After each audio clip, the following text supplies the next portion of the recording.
All right, let's talk about a legend. Picture this. April 10th, 1912. The RMS Titanic, the biggest, most luxurious ship the world had ever seen, is setting off on its very first journey. I mean, this thing was a floating palace, an absolute marvel of engineering designed to tame the Atlantic. But as we all know, its story, well, it's not one of triumph. It's a tragedy. And here's the thing. Even before it left the dock, the hype was just incredible. A massive global marketing campaign was pushing one single powerful idea. They called it the unsinkable ship. Think about that. Not just safe, not just strong, but unsinkable. It was more than just confidence, right? It was this bold declaration of invincibility, a promise that, as we now know, was about to be shattered in the most tragic way imaginable. Yeah, shattered is the right word, because that's all the time it took for this unsinkable giant to vanish. Just 2 hours and 40 minutes, from the moment it hit the iceberg to the moment it slipped beneath the waves. Gone. So you have to ask, right? How on earth does that happen? How does a ship with that reputation go down so fast? Well, let me tell you, the answer is a lot more complicated than just one big piece of ice. See, this is what's so fascinating. The disaster didn't really start when the ship hit the iceberg. No, it started way before that. It was this cascade of critical human errors. One bad decision after another, creating a chain reaction of misjudgments that basically set the perfect stage for tragedy.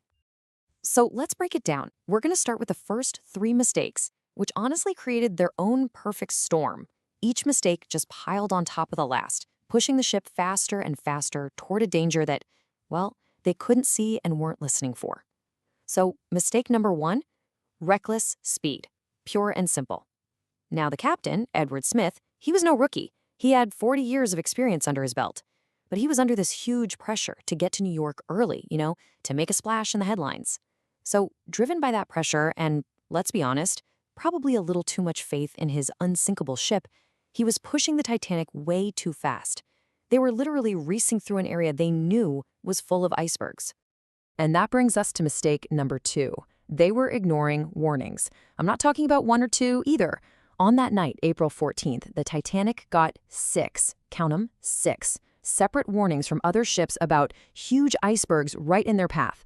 6 chances to slow down, to change course, to do something, and every single one was basically ignored.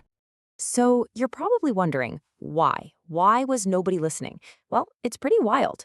The wireless operators on board, their main job wasn't really ship safety. It was more like a concierge service for the rich first-class passengers, sending their personal messages back and forth. So these critical life-or-death warnings about ice, they were just treated like background noise, lost in a flood of telegrams about dinner plans and stock prices. And if that's not bad enough, this all leads to mistake number 3. The lookouts were essentially blind. You got these guys way up in the crow's nest, their whole job is to scan the dark ocean for danger. But they were missing the one tool they absolutely needed. Binoculars. Can you believe that? No binoculars? So by the time they could see this massive, football field-sized iceberg with their naked eyes, it was right on top of them. Way, way too late for a ship that big, going that fast, to do anything about it. Okay, so let's recap. The ship is speeding, ignoring warnings, and can't even see the danger right in front of it. It's a disaster waiting to happen. But it gets worse. The mistakes made by the crew that night were made a million times worse by some fatal flaws that were literally built into the ship's design. The problem wasn't just what happened on the bridge, it was what happened in the shipyard. And that brings us to mistake number 4, and this one is all about the rivets. You know the little metal pins that held the whole ship together? The Titanic's huge steel plates were fastened with millions of them. But here's the kicker. Later analysis showed that a lot of these weren't the strong, high-quality steel rivets they should have been. To cut costs? Yep, to save a few bucks. The builders used cheaper, more brittle cast iron rivets in key areas. So when the iceberg hit, instead of bending, they just shattered. They popped open like buttons on a shirt, and the sea just flooded in. Now, the ship did have a state-of-the-art safety feature. Its watertight compartments. The whole idea was that the ship could stay afloat even if, say, 3 of these compartments were totally flooded. It was a great design, in theory. But the iceberg didn't just punch a hole. It sliced along the side of the ship, breaching a 4th compartment. And that was the tipping point. The system was completely overwhelmed. Water started spilling over the tops of the walls from one compartment to the next, like filling up an ice cube tray. And once that started, the ship's fate was sealed. Okay, get ready for mistake number 5, because this one is just staggering. The Titanic was physically designed to carry 32 lifeboats. It had the space, the davits, everything. But it was only carrying 20. Just 20. So let's do the math. You have over 1,500 people on board, but only enough lifeboat seats for about 1,178 of them. Crazy, right?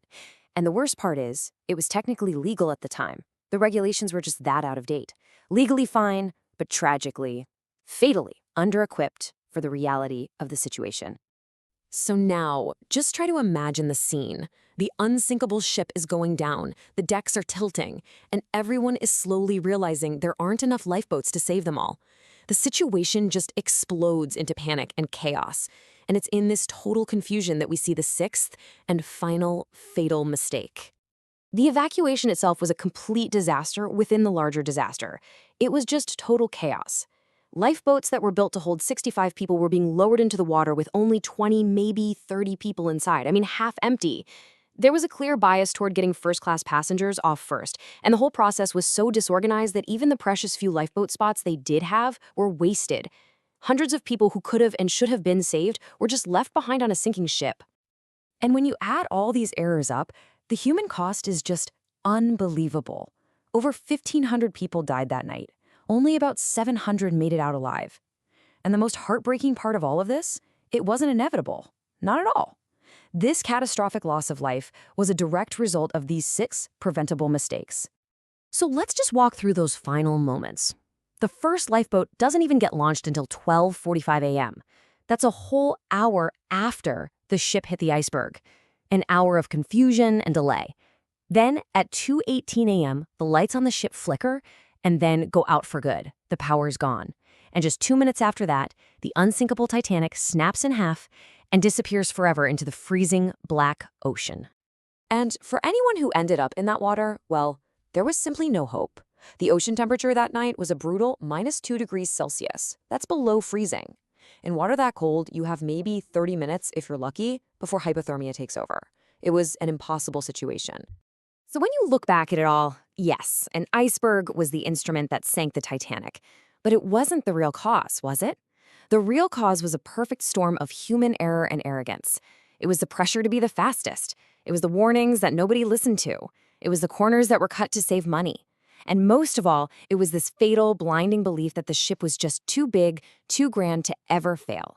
Which leaves us with one haunting question to think about. Was the Titanic really sunk by a random act of nature? Or was it sunk by its own legend?